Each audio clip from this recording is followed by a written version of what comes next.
Yes, alright. Nkwanirizaako nnyo oli ku Yugi Updates TV kusinzira okuba ng'otuwuliriza bakulisaayo enkya y'obwaleero. Mwami oli Kaguta Museveni ssaako ne ttiimu ye omonno mwentwalira mutabani we Chief of Defence Force Muhoozi Kainerugaba, mwentwalira omulamuzi Simon Byabakama leero lubakeeredde gwe mukwano gwange ali eyampuliriza.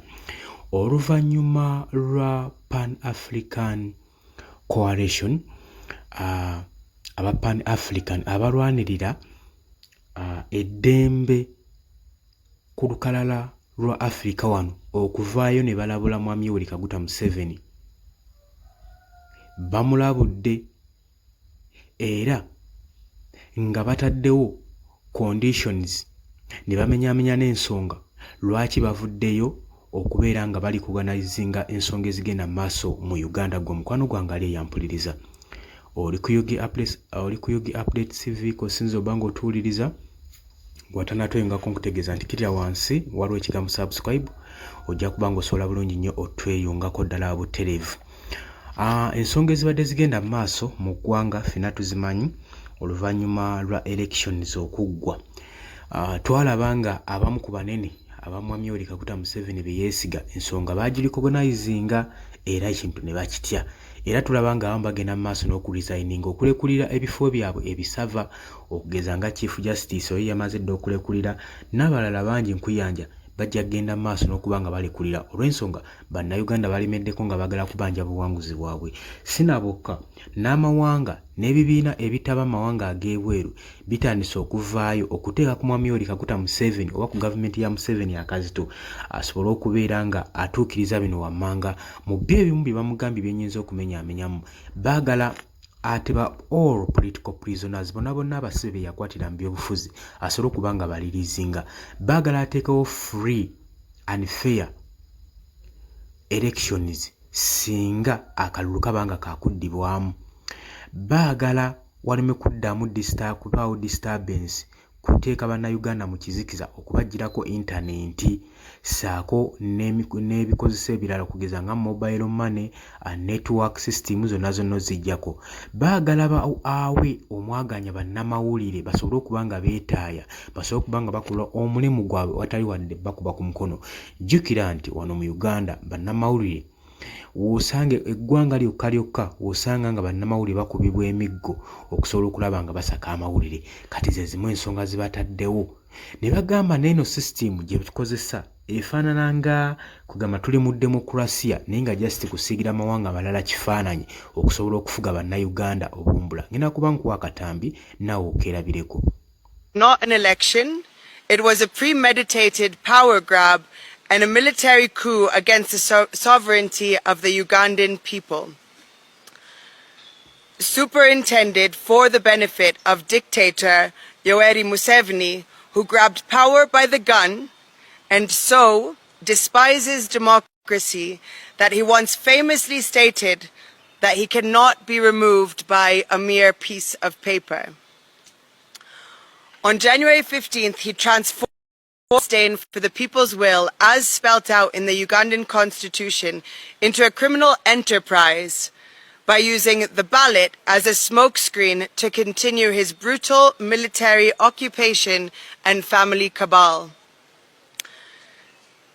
The 71.61% algorithm, a manufactured fiction. The announced results are the product of centralized forgery. We present the following evidence of a predetermined outcome. The impossible register. The Electoral Commission, EC, inflated the National Voter Register to 21.6 million voters to match the National Resistant Movement's, NRM, fabrications, with the ruling party having claimed earlier that it had a membership of 20.1 million. By this claim, the NRM membership register grew by over 100% from the 8 million members that were known as of the 2021 elections. This kind of growth is not only statistically impossible, but also grossly fraudulent. Independents by civil society groups and political parties confirm that the Electoral Commission register is poisoned with duplicates, some people appearing over 50 times to match up with the NRM register fraud. In other cases, biodata of deceased persons, minors, and ghosts, people totally unknown, were identified. The preset target. After shifting his narrative in late 2025 to claim 2.7 million votes were stolen from him, Museveni, in 2021, Museveni deployed an algorithm designed to hit a 70+% threshold. This was a coronation by calculation, not a count. In early 2025, Museveni claimed that Bobi Wine had robbed him of 1 million votes in the 2021 election.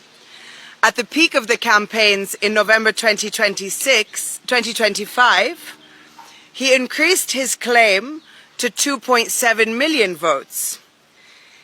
In 2021, Yoweri Museveni claimed 6,042,898, while Bobi Wine was given 3,631,437 votes.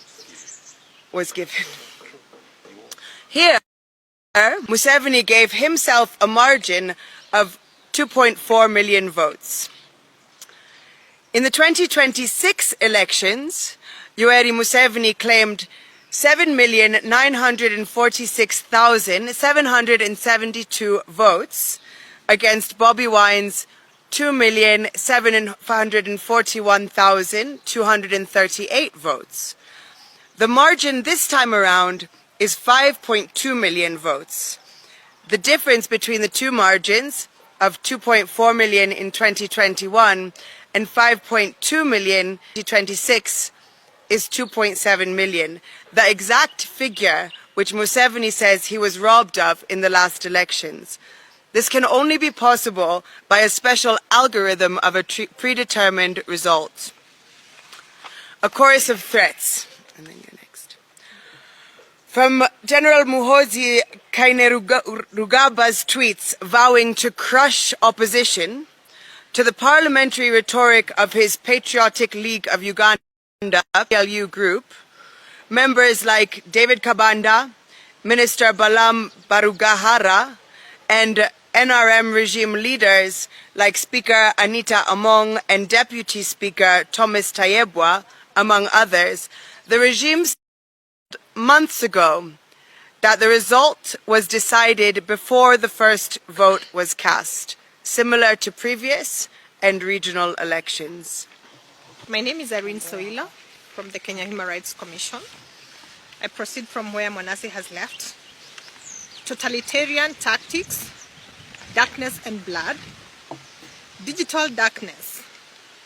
The nationwide internet shutdown was a strategic blackout to facilitate industrial-scale ballot stuffing in favor of Museveni, enforced disappearances, arbitrary arrests, and detentions of the citizenry, as well as the opposition supporters and leaders. We have overwhelming evidence of Electoral Commission, EC officials, security forces, and the Ghetto Brigade militia critiquing ballots in favor of Museveni while the world was blinded. Systemic terror at polling centers and the decapitation of oversight. The sanctity of the ballot box was desecrated through a coordinated campaign of state-sponsored terror aimed at opposing agents and independent observers. In a blatant display of electoral fraud, agents of the National Unity Platform, NUP, were systematically chased away from polling stations prior to voting or abducted immediately after to prevent them from witnessing the tallying process. We condemn the lawless falsification of declaration of results forms and the only primary evidence of the people's will, which were violently stolen from agents by security operatives. The intimidation extended to the voters themselves. In districts like Mitiana and Butambala, citizens were scattered from their designated polling stations by force to facilitate full-scale daylight ballot stuffing. by placing Robert Changulai, Bobby Wine under house arrest and abducting key supervisors like NUP Electoral Commission Chair John Sebufu and other NUP coordinators and vice presidents. The regime ensured that the counting process was a one-sided, fraudulent exercise conducted in total darkness. The unprecedented and illegal militarization of the democratic process. We witnessed a chilling transition from a civilian election to a total military occupation, masterminded by a family cabal.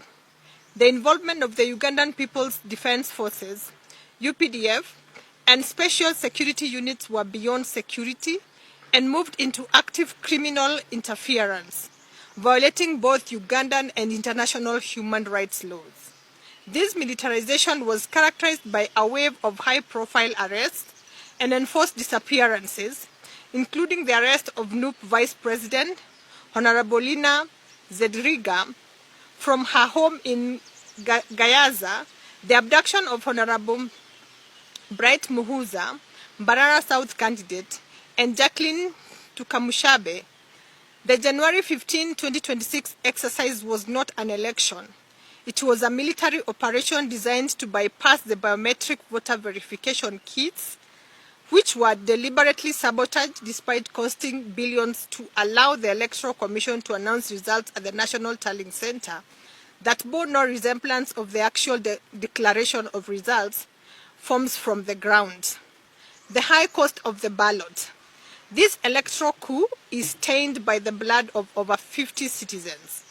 We specifically condemn the January 16 massacre of 10 people murdered during a military raid on the home of NUP Vice President, Honorable Mwanga Kivumbi, in Butambala, and many others that lost their lives across the country, bringing to the total to almost 50 out of this election so far, while over 1,000 Ugandans either illegally deported or missing as a result of enforced disappearances. The Ghetto Brigade Militia. This militia group, whose official name is Ghetto Structures, reports to Museveni as their commander-in-chief. The direct leaders of this illegal outfit are Major Emmanuel Kutesa and Chris Damulira. On several occasions, they beat up and robbed people who did not support Museveni or who carried Ugandan flags as a symbol of patriotism and resistance against autocratic rule. They also stole declaration of results, forms, and terrorized voters. The modus operandi was akin to the State Research Bureau under dictator Idi Amin, notorious for brutal repressions. Thank you. I'm Cornelius Oduor, the Deputy Executive Director, Kenya Human Rights Commission. We take note of the regional complicity, and we are calling out the African Union and the East African Community. A shameful betrayal of the African Charter on democracy, elections, and governance. To the African Union Commission, your January 17th statement congratulating Yoweri Museveni just premature. It is a profound betrayal of the African Charter on democracy, elections, and governance. By endorsing a declared result of 71.61%, while the nation was plunged into a total digital blackout, and Robert Kangulani, the Bobby Wine's family, remained under illegal house arrest, the EU has signaled that it values the survival of autocrats over the lives of African citizens. You have chosen to ignore the documented abduction of NUP leaders, the nomination of candidates, the torture of activists, and the killing of citizens, effectively endorsing a crime scene as a democratic exercise. The AU's complacency today sets a dangerous precedent, suggesting that the Africa we want is one where sovereignty is stolen at the barrel of a gun, while continental body looks the other way. To the East African community, complicity in the whitewashing of terror. To the East African Community Election Observation Mission, we condemn your utter failure to uphold the values of the East African Community Treaty. Your preliminary findings are a sanitized whitewashing of a military occupation that bears no resemblance to the terror witnessed on the ground. By failing to report the brutal late-night raid and massacre in Butambala, the disappearance of local observers, and the blatant daylight ballot stuffing in locations like Mitiana, you have abandoned your mandate as a regional guardian of democracy. We demand an immediate retraction of your report. The people of East Africa deserve a community that stands for truth, not one that serves as a public relations firm for family cabal. So I am Cyprian Nyamwamu, the convener of Kenya Bora Tuitakayo, and I will read the last part on the urgent call to action demanding justice and restoration. And we are doing this as the Pan-African Coalition. We demand an immediate end to the state's war against its citizens and their defenders in Uganda. To the ruling Museveni family and the NRM regime, we demand for the release of all political prisoners. And this we demand the immediate and unconditional release of all the prisoners, activists and abductees. Political detainees on the length remands must be brought to court or unconditionally released. The state must seize the illegal or arbitrary detention of opposition leaders and their supporters. We call for the reinstatement of all NGOs and the stopping of harassment of the media. We demand the immediate retraction of all the illegal suspensions of NGOs, tens of them actually, targeted by the NGO Bureau in Uganda. The weaponization of regulatory bodies to decapitate civil society oversight must end now. We also demand an immediate halt to the harassment, surveillance, and intimidation of CSOs, activists, the media, and the political opposition. The press must be allowed to report without the threat of closure or physical violence. The Ghetto Brigade militia. We demand the immediate disbandment of the Ghetto Brigade and the arrest of its leaders, such as Army officers Major Emmanuel Kutesa and Chris. To the international community, solidarity without sanctions is merely complicity. We demand the immediate imposition of global travel bans and asset freezes against the architects of this electoral fraud and the heads of the security agencies overseeing this state-sponsored repression, including all the members of the Museveni family cabal, who are spread all over the world, and they are all known.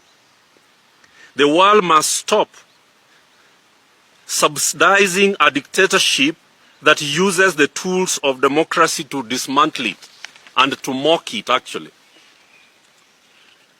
To our comrades and compatriots, the people of Uganda, we today, as the Pan-African Group,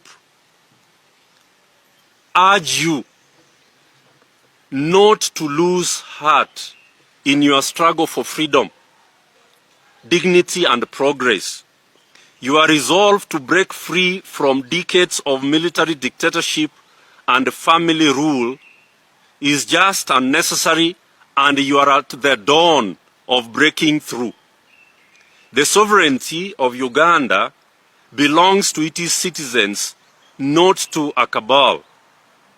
Stay steadfast in your pursuit of a nation governed by the will of the people rather than the power of the gun. To our fellow Africans, Ugandans, not the Museveni family's military regime, need your urgent support in this dark hour for continental democracy. we call on you to stand with the Ugandan people in their continued push for liberty, dignity, and a system of governance underpinned by the rule of law. African problems require African solidarity that prioritizes the people over the protection of dictators. We must recognize that the erosion of democracy in one nation threatens us all. If we do not act now, we are the next victims. Dictators collaborate to refine their methods of repression. Africans must also join hands to resist and dismantle autocracy across our borders. The fight for freedom in Kampala is a fight for the future of our continent, and you know that Tanzania is unfinished business. A few months ago we were here talking about Tanzania. It is unfinished business, and the solidarity has to continue to strengthen for the sake of liberating all of Africa. In conclusion, the regime, the Museveni family military regime, believes that hacking the internet, arresting civic actors, and deploying a militarized electoral coup against the citizens of Uganda, they can control the narrative. They are wrong. You cannot hide the heartbeat of a nation that has decided to be free like Uganda. The struggle for the January victory has only just begun. Whether they detain opposition leaders or they abduct more of them, the people shall win, because a people united can never be defeated. Thank you very much.